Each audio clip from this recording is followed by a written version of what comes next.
Good evening. पारा teacher आकलन की जो भी लोग शिक्षक तैयारी कर रहे हैं या जेटेट सीटेट की जो तैयारी कर रहे हैं, सभी प्रतियोगिता परीक्षा की तैयारी कर रहे हैं, उन लोगों के लिए उपयोगी जो प्रश्न है वो आप लोगों के बीच मैं लाने का कोशिश किया हूँ। साथ ही साथ जो लोग इस चैनल में हैं उनसे आग्रह होगा कि आप डायनेमिक जॉब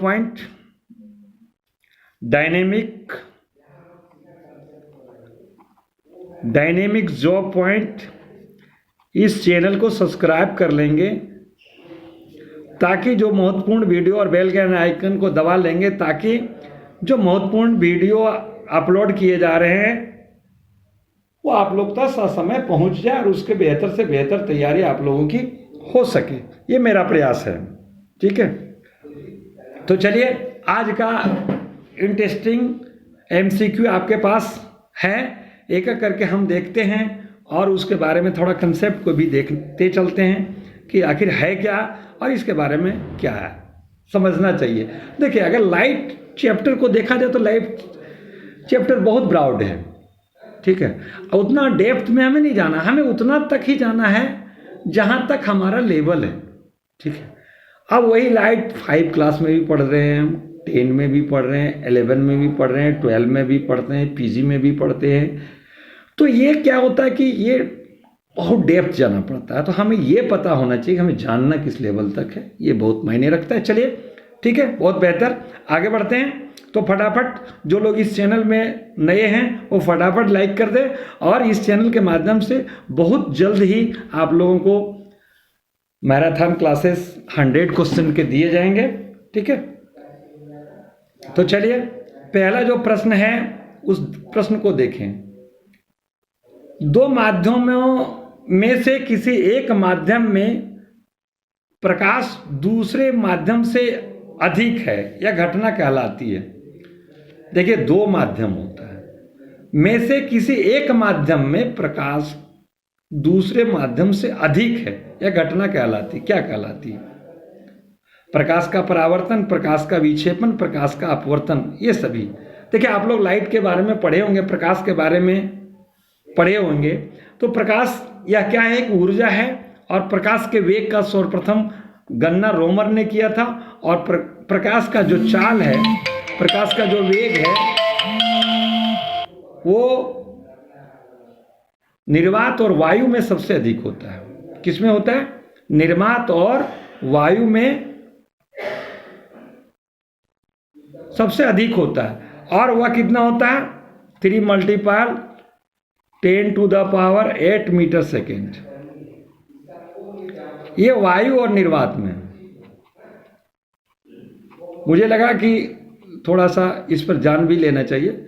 तो आप लोग प्रकाश, और साथ ही साथ इसमें भी एक प्रश्न बनता है कि सूर्य का प्रकाश पृथ्वी तक पहुंचने में कितना लगता है?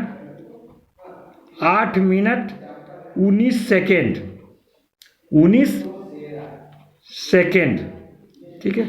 सूर्य से पृथ्वी पर प्रकाश पहुंचने में 8 मिनट 19 सेकेंड लगता है। तो चलिए आप देखते हैं, दो माध्यमों में से किसी एक माध्यम में प्रकाश की दूसरे माध्यम से अधिक है, यह घटना कहलाती है। प्रकाश का परावर्तन, प्रकाश का विक्षेपण, प्रकाश का अपवर्तन, ये सभी। तो यह प्रकाश का परावर्तन होता है। जो लोग प्रकाश का परावर्तन पढ़े होंगे उन लोगों ने देखा होगा, प्रकाश जो है जब किसी वस्तु से आकर टकराती है,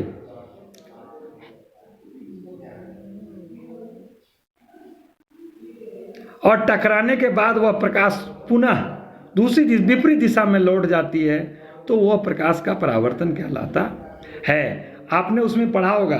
और आने वाली किरण को आपतित किरण कहते हैं, और ये किरण हो गई आपतित, और ये किरण परावर्तित, और इस दोनों के बीच में डाला गया ये अभिलंब कहलाता है। ठीक है, आपतित किरण और परावर्तित किरण के बीच में डाला गया लंब अभिलंब कहलाता है। और आपतित किरण, परावर्तित किरण और अभिलंब तीनों एक ही समतल में होते हैं, और आपतित किरण और अभिलंब के बीच में जो कोण होता है उस कोण का नाम होता है आपतन कोण। और परावर्तित किरण और अभिलंब के बीच में जो कोण होता है उसको कहते हैं परावर्तन कोण। परावर्तन कोण आप लोग पढ़े होंगे, इसको साइन आई से इंडिकेट करते हैं, और ये जो है साइन आर से। तो आप देखते होंगे आपतन कोण की ज्या परावर्तन कोण की ज्या के बराबर होती है। ये प्रकाश के परावर्तन में आपने पढ़ा होगा, ठीक है। जब प्रकाश किसी चिकनी या पॉलिशदार सतह पर आपतित होती तो उसका अधिकांश भाग सतह से टकराकर उसी माध्यम में लौट जाता है, ठीक है। तो ये प्रकाश का परावर्तन कहलाता है। और यह प्रकाश किसी चिकनी सतह से टकराकर वापस लौटती है तो वापस उसी माध्यम में लौटने की घटना प्रकाश का परावर्तन कहलाता है। स्कूटर तथा बस में कौन सा दर्पण का उपयोग होता है? स्कूटर का भी सवारी हम लोग किए होंगे, बस का भी सवारी किए होंगे, तो आपने दर्पण पढ़ा होगा, उत्तल, अवतल, समतल, ठीक है। तो इस पर थोड़ा सा हम क्लियर करते हैं। गोला हो गया तो यह हो गया गोलीय, और जो समतल हो गया, समतल मतलब जिसका सतह प्लेन हो, वो हो गया समतल। और अवतल, और अवतल मतलब जिसका तल धंसा हो। अवतल, अवतल मतलब तल क्या है, अव मतलब धंसा है, और उत्तल, उत्तल मतलब तल जो है उठा है, उत्तल मतलब उठा है, और अवतल मतलब तल उठा है, ठीक है। तो ये कह रहा है स्कूटर तथा बस में जो दर्पण का उपयोग होता है वो उत्तल होता है, अवतल होता है, समतल होता है, गोली। आप लोगों ने पढ़ा होगा, विभिन्न प्रतियोगिता परीक्षा में ऐसे प्रश्न पूछे जाते हैं। मैं दर्पण का थोड़ा सा कंसेप्ट केवल क्लियर किया कि गोली मतलब जिसका आकार गोला होता है, समतल जिसका आकार प्लेन होता है, और अवतल मतलब जिसका तल धंसा होता है, अवतल जिसका तल उठा होता है, वो उत्तल होता है। तो स्कूटर तथा बस में प्रयोग होने वाले जो दर्पण होते हैं उसका नाम है उत्तल। उत्तल मतलब जिसका तल उठा हुआ, ठीक है। अब अगला प्रश्न की ओर हम लोग आगे बढ़ते हैं। कारों की हेडलाइट में प्रयुक्त दर्पण किस प्रकार के हैं? बहुत ही साधारण प्रश्न है और बहुत ही उपयोगी प्रश्न है। कारों के हेडलाइट में प्रयुक्त दर्पण किस प्रकार के हैं? परवलयीय, अवतल, समतल, ये बेलनाकार, कौन सा है? कारों के हेडलाइट, कार के हेडलाइट में जो दर्पण का प्रयोग होता है वो क्या होता है? बेलनाकार, अवतल। अवतल है लेकिन बेलनाकार मतलब बेलन का, बेलनाकार। एक अंतरिक्ष यात्री अंतरिक्ष में आकाश कैसा दिखाई देगा? एक अंतरिक्ष में कोई व्यक्ति होता है अंतरिक्ष में, तो आकाश कैसा दिखाई देगा? बैगनी, लाल, नीला, काला। अंतरिक्ष से अगर हम आकाश को देखते हैं तो आकाश कैसा दिखाई पड़ेगा? तो वो काला दिखाई पड़ता। अंतरिक्ष से जब हम आकाश को देखते हैं तो वो कैसा दिखाई पड़ता है भाई? काला दिखाई पड़ता है। श्वेत प्रकाश कितने रंगों का मिश्रण होता है? श्वेत प्रकाश जो है कितने रंगों का मिश्रण होता है?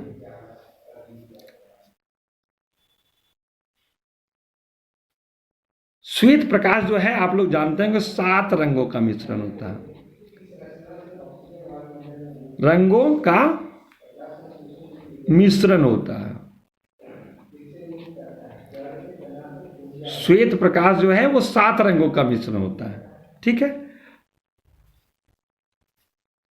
जबकि आप जानते होंगे आकाश का रंग नीला होता है, लेकिन अंतरिक्ष यात्री जो है उसको काला दिखाई पड़ता है, ठीक है।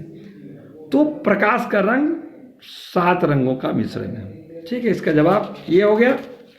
अब अगले प्रश्न की ओर। ऐसे पदार्थ जिनसे होकर प्रकाश आसानी से पार हो जाता है कहलाता है।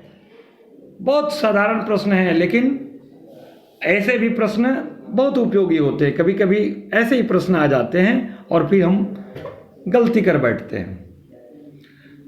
पारभासी, पारदर्शी, अपारदर्शी, ये सभी देखिए, तो इसके लिए थोड़ा सा आप समझ लीजिए, पारदर्शी क्या है। पारदर्शी वस्तुएं जो होती हैं वो क्या तो अपने ऊपर पड़ने वाले प्रकाश का अधिकांश भाग को अपने से होकर गुजरने देती है, अपने से होकर गुजर देती है। जैसे कांच,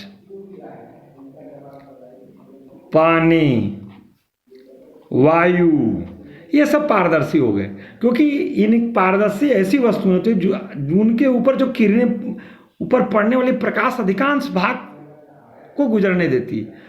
और पारभासी क्या है? पारभासी ऐसी वस्तुएं जो अपने ऊपर पड़ने वाले प्रकाश के कुछ ही भाग को निकलने देती, जैसे घिसा हुआ कांच, तेल लगा, जब कागज में तेल लगाओ,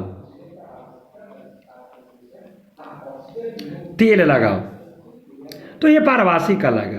ट्रेसिंग पेपर, ये सब पारदर्शी हो गए। और या पारदर्शी क्या हो गया? या पारदर्शी, या मतलब नहीं, या मतलब सीधा सीधी कही ऐसे वस्तु जो अपने ऊपर पड़ने वाले प्रकाश को किसी भी भाग को अपने से होकर नहीं गुजरने देता है। मतलब प्रकाश की किरण इधर इस पार से उस पार नहीं जा सकती है। जैसे लकड़ी में प्रकाश का किरण इधर उधर होगा, लोहा इसमें होगा नहीं, होगा ना। तो इस पार से उस पार नहीं जाए तो वो पारदर्शी कहलाता। तो ऐसे पदार्थ जिनसे का प्रकाश आसानी से पार जाता है तो वो क्या कहलाता है? आप लोग को आप बताने की जरूरत नहीं होगी, तो वो आसानी से पार हो जाता है, कहलाता है। क्या कहलाएगा? पारभासी या पारदर्शी? पारदर्शी ये सभी। क्वेश्चन नंबर 6, आसानी से पार हो जाए तो वो पारदर्शी कहलाएगा। क्या कहलाएगा? पारदर्शी। चंद्रमा दीप्त है या दीप्त है, पारदर्शी है, पारभासी है? चंद्रमा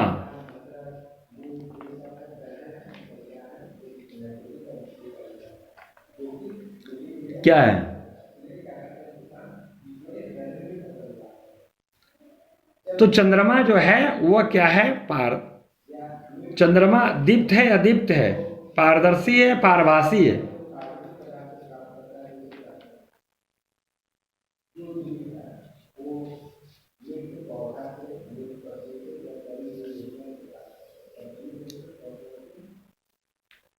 अदीप्त है।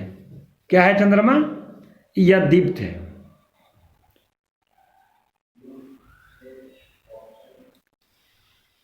छाया बनने के लिए आवश्यक है केवल प्रकाश स्रोत, केवल अवरोध, केवल पर्दा, ये सभी। छाया बनने के लिए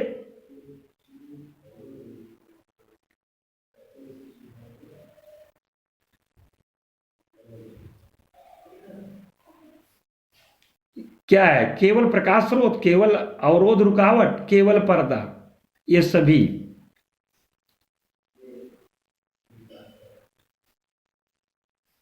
क्या होगा? इसका डी होगा, ये सभी।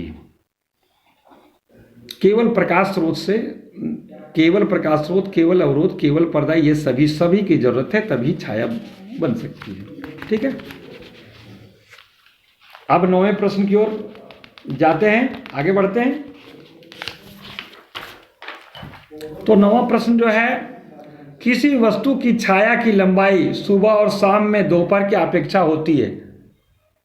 आप अपना भी देखिए ना, छाया कभी कभी देखते हैं तो जिसको हम लोग छहोरिया अपने भाषा में बोलते हैं। किसी वस्तु की छाया की लंबाई सुबह और शाम दोपहर की अपेक्षा क्या होती? कम होती, अधिक होती, बराबर होती? इनमें से कोई नहीं। किसी भी चीज के छाया जो है वो क्या होता है?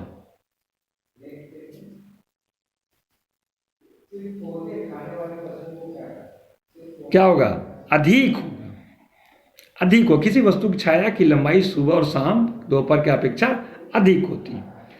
छायाएं रंगीन होती है, काली होती है, दीप्त होती है, प्रकाश की दिशा को बदल देती है। छायाएं क्या होती है? रंगीन होती है, काली होती है, दीप्त होती है, प्रकाश की दिशा को बदल देती है। छायाएं क्या होती है?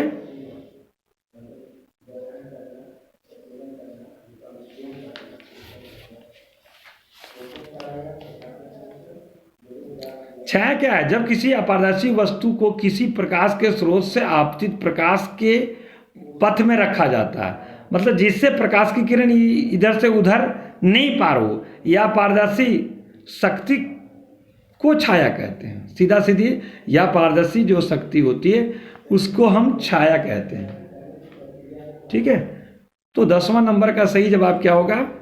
काली होती है।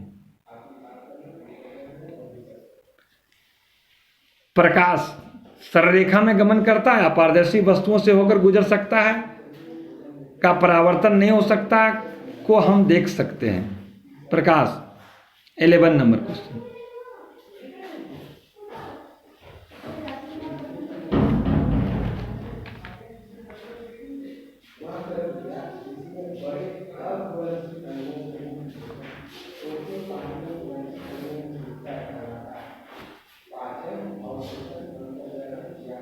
क्या होता है? 11वां प्रश्न, सरल सीधी रेखा में गमन करती है। प्रकाश जो हमेशा क्या करती है?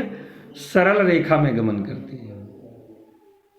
प्रकाश हमेशा सरल रेखा में गमन करती है। प्रकाश एक ऊर्जा भी है। ठीक है, अब अगले प्रश्न की ओर। दीप्त वस्तुएं हैं। दीप्त वस्तुएं प्रकाश उत्सर्जित करती, प्रकाश अवशोषित करती, प्रकाश की दिशा को बदल देती है, प्रकाश को अपने से होकर जाने देती है। 12वां प्रश्न, दीप्त वस्तुएं।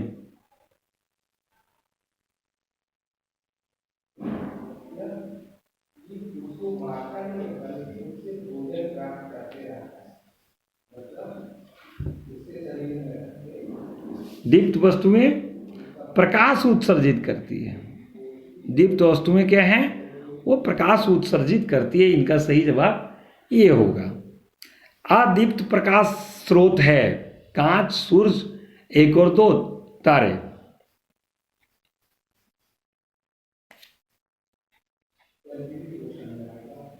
अदीप्त प्रकाश स्रोत है कांच, सूर्य, तारे।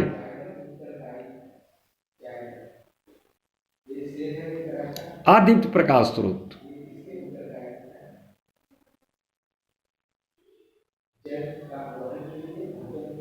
कांच होगा। यह दीप्त वस्तुएं हैं, काली होती है, प्रकाश उत्सर्जित करती है, प्रकाश उत्सर्जित नहीं करती है, प्रकाश को परावर्तित करती है। 14वां नंबर प्रश्न।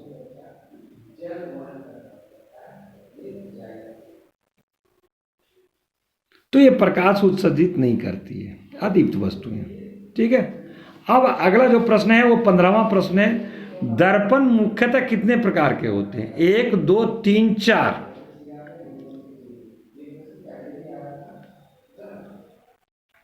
देखिए, दर्पण क्या है? दर्पण कांच की तरह होता है जिसके एक सतह पर क्या होता है? पॉलिश होता है। दर्पण के एक सतह पर पॉलिश होता है। दर्पण मुख्यतः दो, दर्पण जो है मुख्यतः कितने प्रकार के होते हैं? 2 प्रकार के होते हैं। 2 प्रकार के होते हैं। दर्पण मुख्यतः 2 प्रकार के होते हैं। तो 2 प्रकार में आप ये यहां समझने की चीज होती है। कभी कभी लोग ये कह देते हैं कि समतल दर्पण, उत्तल दर्पण, अवतल दर्पण, 3 दर्पण समझ जाते हैं। लेकिन दर्पण होता है वो उसके 2, एक होता है समतल,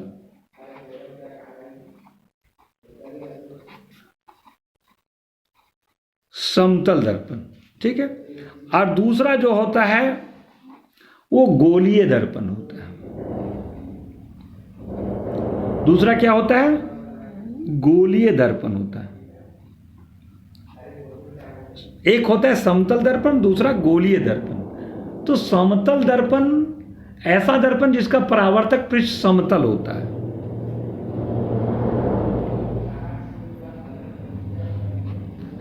परावर्तक पृष्ठ समतल। परावर्तक पृष्ठ क्या होता है भाई? समतल होता है, ठीक है, उसे समतल दर्पण कहते हैं।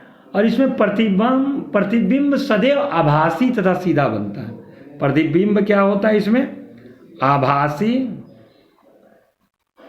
आभासी और सीधा बनता है, ठीक है।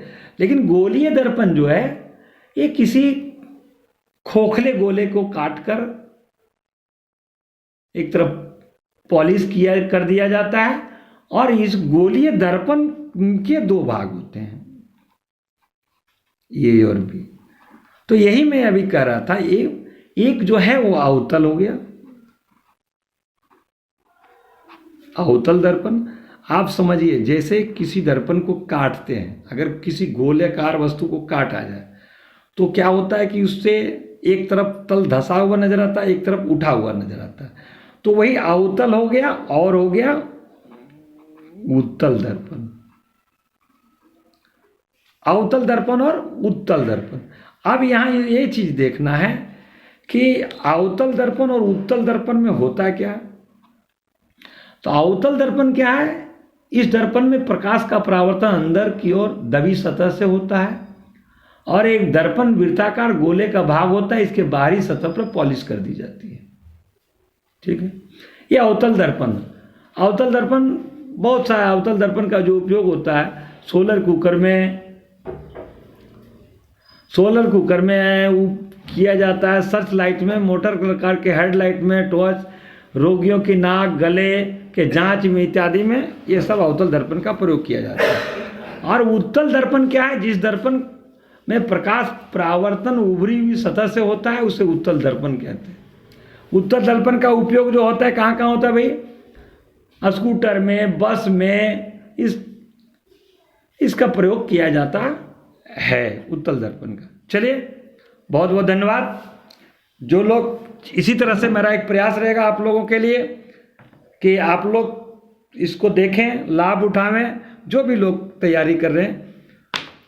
और साथ ही साथ जो लोग इस चैनल में नए हैं उस चैनल को सब्सक्राइब कर लें, ताकि साथ समय आपको डायनेमिक जॉब पॉइंट के द्वारा अपलोडेड वीडियो आप तक साथ समय पहुंच पावे। चलिए, बहुत बहुत धन्यवाद। ओके।